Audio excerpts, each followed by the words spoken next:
नमस्कार साथियों। पिछले वीडियो में हमने देखा था आदिकालीन साहित्य की प्रवृत्तियाँ। उसमें हम देख चुके थे वीर गाथात्मक प्रवृत्ति, श्रृंगार भावना का प्राधान्य। आज हम लेते हैं तीसरी विशेषता प्रकृति चित्रण का पारस्परिक निर्वाह। आदिकालीन साहित्य में प्रकृति विषयक कविताओं में कवियों ने परंपरा का निर्वाह ही अधिक किया है।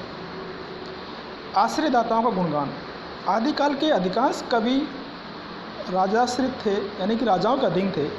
राजाओं की स्तुति, युद्धभूमि में उनके पराक्रम और शौर्य की प्रशंसा, शासकीय व्यवस्था की उत्कृष्टता आदि को विषय बनाकर कवियों ने काव्य सर्जन किया।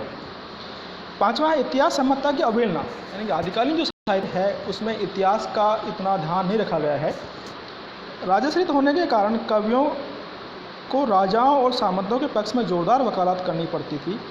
युद्धभूमि में पराक्रम की झूठी कथा गढ़नी होती थी। परिणाम स्वरूप काव्य प्रयोजन सामंतों की प्रशंसा, कवियों की धनोपार्जन इच्छा और ऐतिहासिक संदिग्धता में परिणत होता चला गया। छठी, रासो काव्य परंपरा।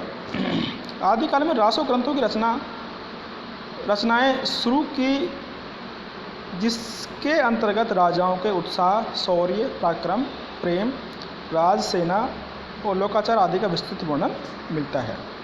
लौकिक साहित्य का प्राचुर्य। आलोच्य काल में लोक भाषा, लोक परिवेश और लोकाचार की संप्रक्ति से सर्वथा सबल लौकिक साहित्य स्वच्छंद रूप से रचित हुआ है। भाषागत वैशिष्ट्य, यानी कि भाषा की क्या विशेषता थी। आलोच्य काल में यानी कि आदिकाल में अपभ्रंश, डिंगल, पिंगल, मैथिली और खड़ी बोली का प्रारंभिक रूप मिलता है। काव्य रूपों का प्राचुर्य। भाषागत वैविध्यों के साथ काव्य रूपों में भी विविधता पाई जाती थी। अब लेते हैं आदिकाल के प्रमुख ग्रंथों का परिचय। आदिकालीन ग्रंथों का परिचय दो भागों में विभाजित किया जा सकता है। पहला, प्रबंध रचनाओं के रूप में लिखित ग्रंथ, और दूसरा, प्रबंधेतर ग्रंथ। तो प्रबंध काव्यों का परिचय देखिए। पहला, संदेश राशक।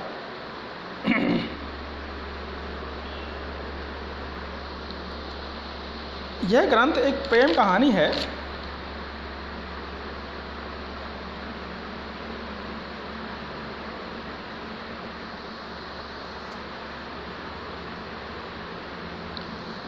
यह ग्रंथ एक प्रेम कहानी है। यह विरह संदेश कहा जा सकता है।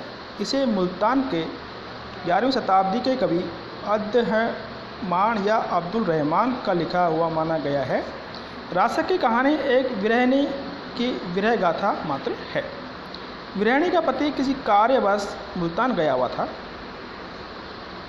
विरहिणी